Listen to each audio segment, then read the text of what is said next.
stop eating cards. Okay.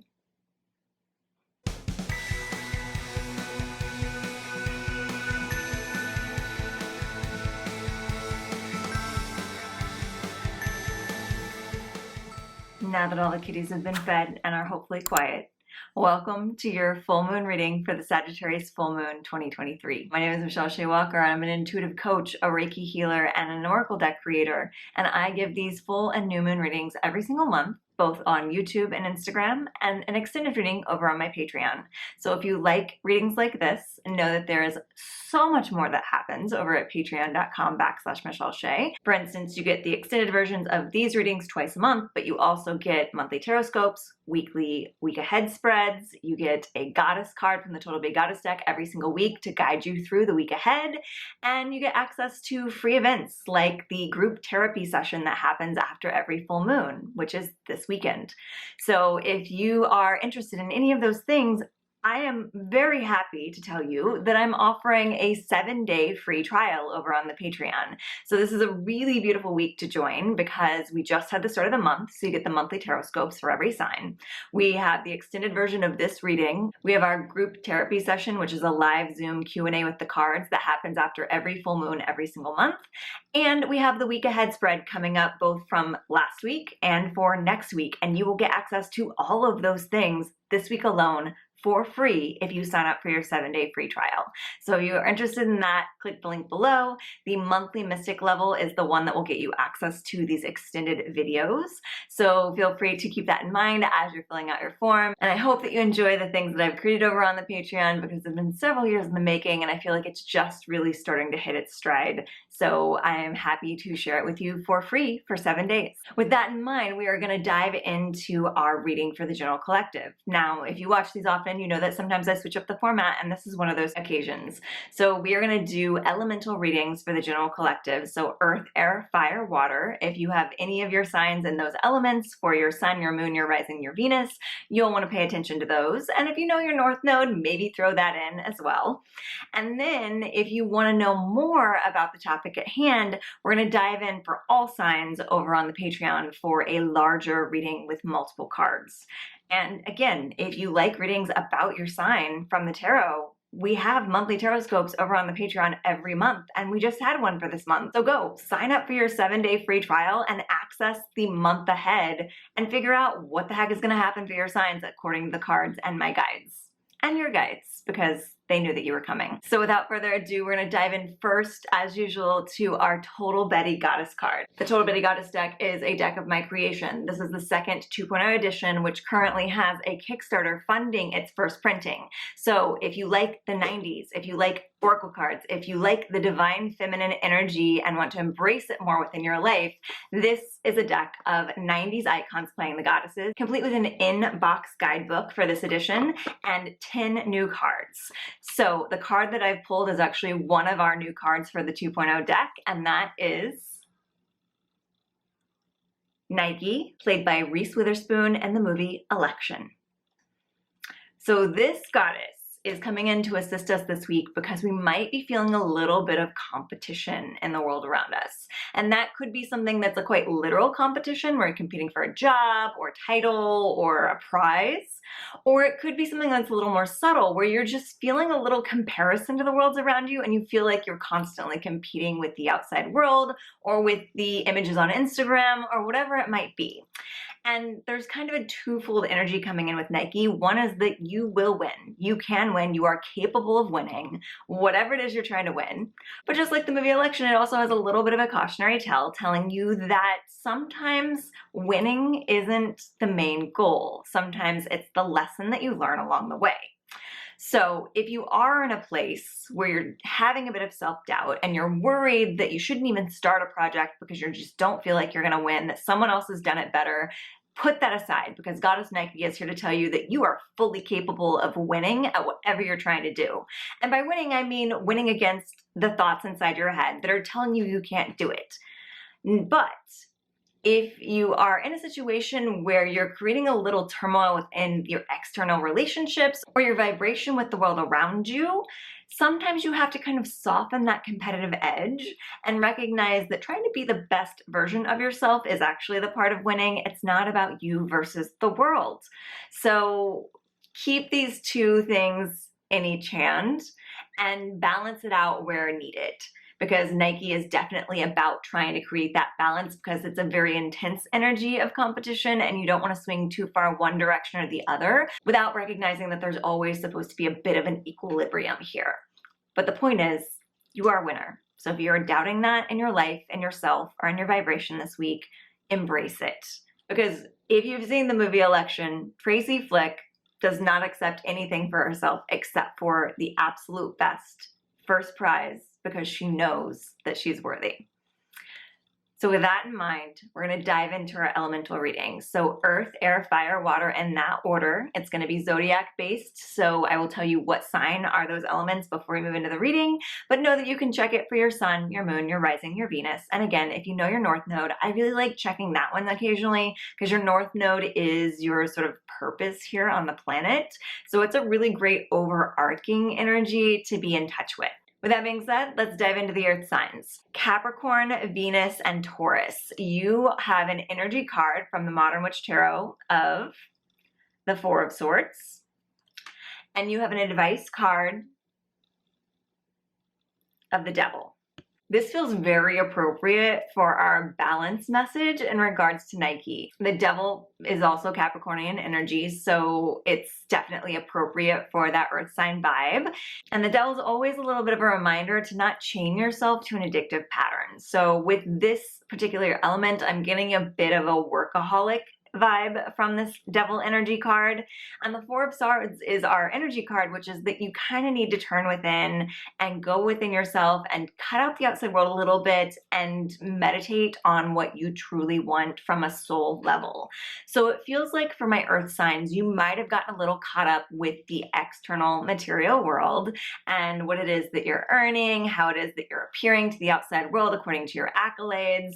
And the universe is kind of like, hey, those things are great. Beautiful, go after your dreams, but we still want to make sure that we're tapping into that internal voice.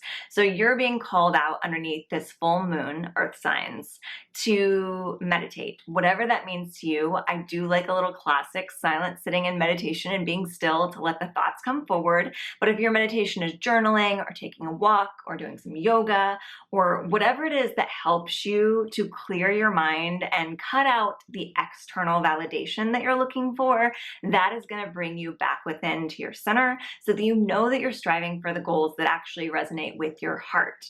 A really simple way to do this, if you're not really into meditation, is just to simply sit in stillness without any distractions for a few minutes with your hands on your heart and breathe. If closing your eyes feels good, you can close your eyes. If staring at a wall feels good, you can stare at a wall. Just do not reach for your phone and try your best to bring your attention to your breath. You can let your thoughts wander. Meditation does not mean that your mind becomes blank. It means that you don't get controlled by your thoughts. So simply sit, connect to your heart. Anytime your mind starts to wander or you have the urge to reach for your phone, try to feel your heartbeat underneath your hands and within your chest. And just breathe. And set a timer for maybe just 5 minutes to do that. If you can do 10, 15, 20, awesome. But just give yourself a moment to tune in to the beat of your heart, because that will sync you up with your internal voice and the deepest parts of your soul. And that's going to help you find clarity that's not based on external validation. And that is how you walk away from addictive devil energy patterns, by listening to your voice. I hope that reading served you well, earth signs. We're moving to air signs next. So air signs, we have Libra, Gemini, and Aquarius. And your cards for the energy of this full moon is the Ace of Cups. And your advice is the World. I love these cards. These are beautiful cards, and I'm an Aquarius rising, so I'm celebrating with you. I'm also a Gemini North Node, so I got the air there. The Ace of Cups is an offering of very, very fluid, open, and abundant love in your life. Now, if you are new to these readings, I always like to remind everyone, including myself, that love doesn't necessarily have to be romance. It can, and that's beautiful if that's what you're trying to manifest. But as a recovered codependent and love addict, I always like to remind myself and others that the end goal of love is not necessarily romance. And if you're really, really caught up in the achievement of romance, if you're trying to win at the game of love, you can miss some really beautiful love connections. So know that there is no lesser love coming into your life this month. It's not about getting a friendship and feeling that that's a consolation prize because you didn't get that romance. All love that's showing up for you in this moment underneath this full moon is beautiful, soul-aligned, validating love. And that is what you need to stay open to. So if it happens to become a romance, awesome. But be very, very mindful that you're not turning up your nose at other forms of love that might be showing up for you. And it could be as simple as a compliment from a stranger on the street or a good deed done by someone that you don't even know that well. So recognize all forms of love and let that fill up your cup, because if you do, your cup will overflow with this loving, abundant energy. And if you learn to do that, you close out a karmic chapter in a really beautiful way. I love the World card for an ending of a chapter because it really means that you're closing something out in a form of celebration.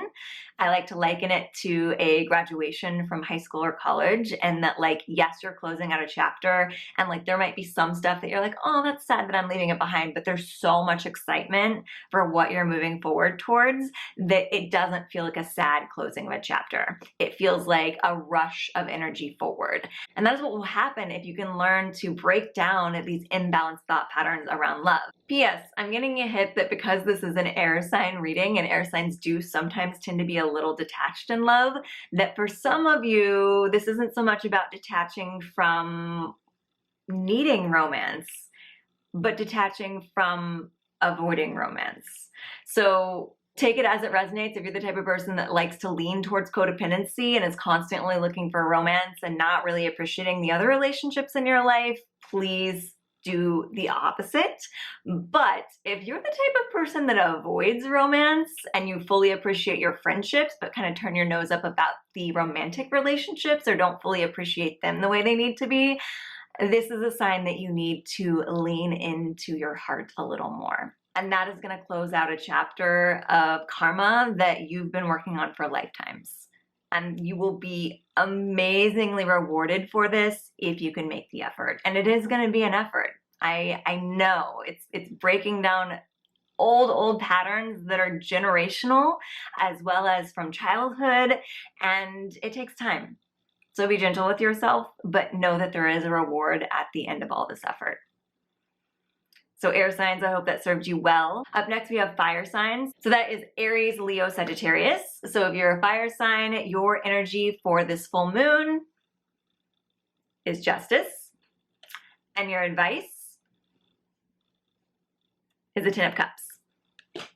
So I believe that fire signs are actually going to have it pretty easy in regards to this competition thing. Which is ironic because I feel like of all the elements, fire signs are probably the ones that are the most gung-ho to go full force into a competition and win. If Tracy Flick is not a Capricorn, she's probably a fire sign, but she's probably a Capricorn. And honestly, you're being called by the universe to balance that out by actually being a little more receptive. So the Justice card is telling me that whatever it is that you feel like you're competing for or striving to win at, you've already won. You're just waiting for the reward.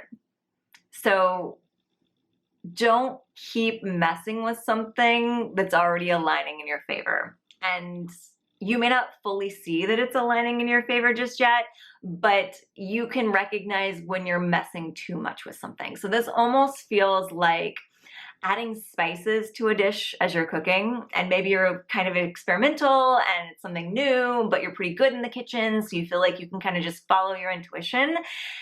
And at some point, you just go one spice too much, And you kind of know right before that happens that's what you're doing. Like you might do a little taste and you're like, that feels pretty good, but I'm doing so good, I'm going to do one more. And this is the point that you're supposed to stop. So that's what this is telling me for you fire signs, is that you've perfectly seasoned the dish that you're working on. And it's still simmering, so you may not have it in a plate in front of you yet, but you kind of internally know that was good, that you've had enough seasoning added to this dish. But your ego is kind of getting in the way. And you're like, but what if I go back and I just mess with it a little bit more? Like, what if I make this one more spice work? And the universe is like, no, stop. You're going to ruin it.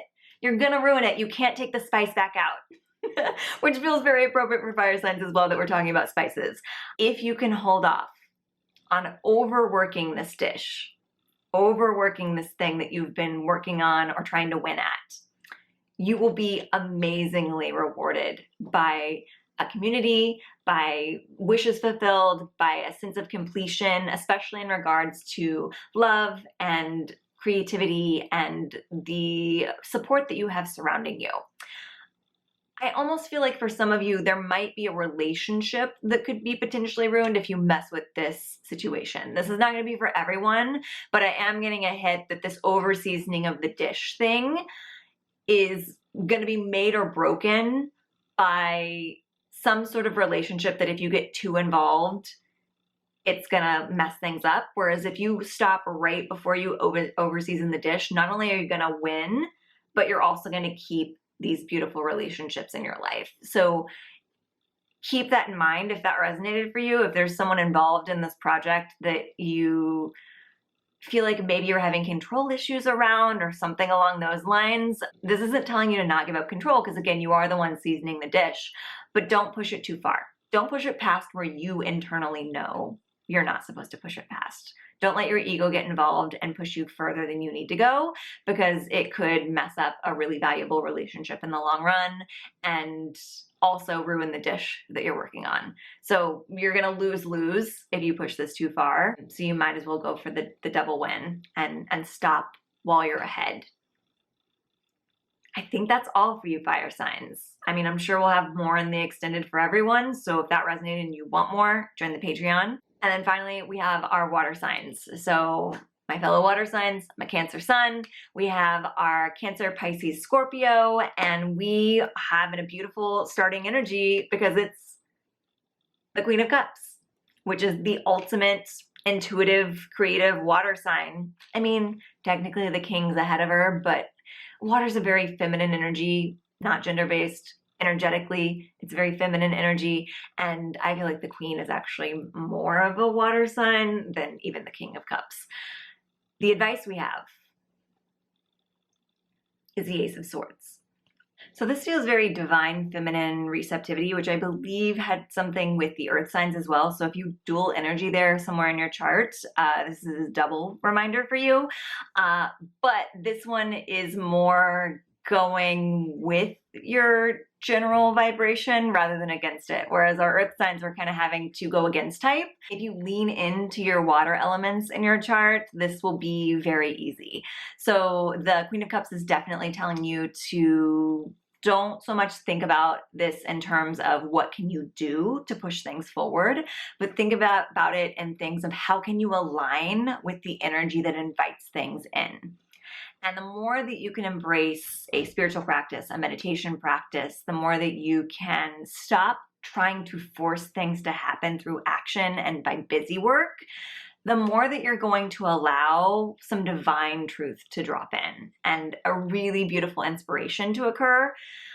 And this is a really delicate dance of balance that we have to have in order for this to work. I myself am constantly working at it, but when you're working with intuition and you're trying to wait for that divine muse to speak to you, you have to get really good at discernment. You have to get really good at recognizing what is your anxiety telling you to go do something because you want to get something done, and what is divine inspiration inspiring you to action that's going to actually get you more reward in the long run.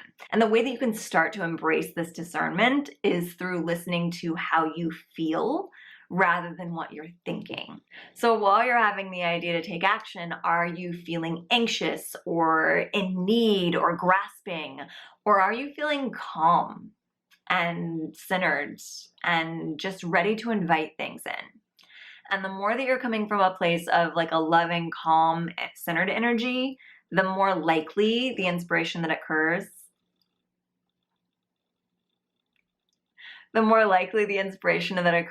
is actually divine and gonna get you better results than if you allow yourself to kind of get into that spinning thoughts, anxiety mode where you're just grasping for the next action.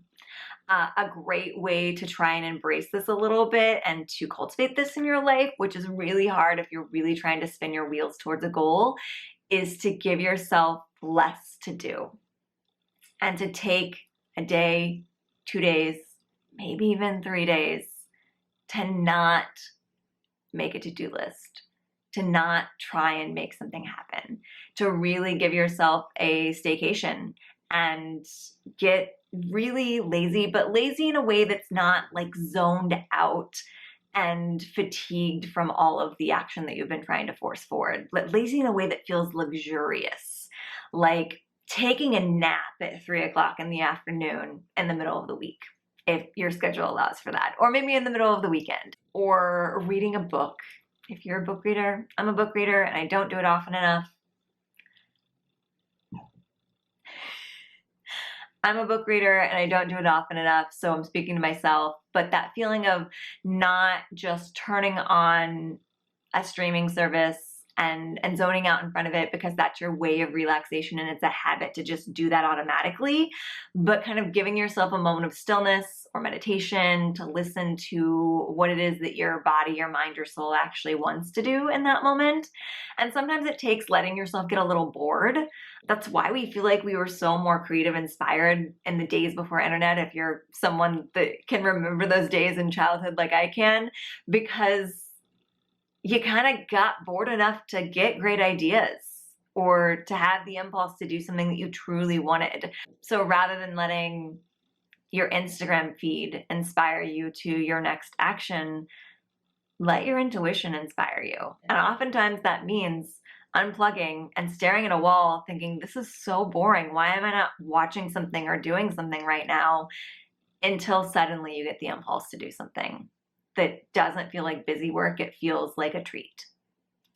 So treat yourself to whatever your intuition is calling you towards this week and let it be a little bit of a break from trying to make things happen. And then through that, you will get really divinely inspired to do something that will make things happen, but it's not going to feel like work. It's going to feel like play. So I hope that these readings have served you well. If you were inspired or resonated with any of the things that I said for the elements, we're going to dive into about 10 to 12 additional cards for anyone that joins over on the Patreon. The reason that I don't break it down into the elements over on the Patreon is because I'm reading for much less energy over there, so I can pull cards for the collective of the Patreon, and it can feel like an individual reading because it's only picking up on very specific energy. And the vibration of people that want to join the Patreon tends to be kind of in sync with this sort of like self-development, opening intuition, very high vibe. So if that sounds like you, come try the 7-day free trial and watch the rest of this reading. And I hope that if you do join the 7-day free trial, that I'll see you for our group therapy, or that you will comment on your monthly tarot scope and let me know how it resonates for you. And if you are watching this on the Patreon, the rest of your reading starts right now.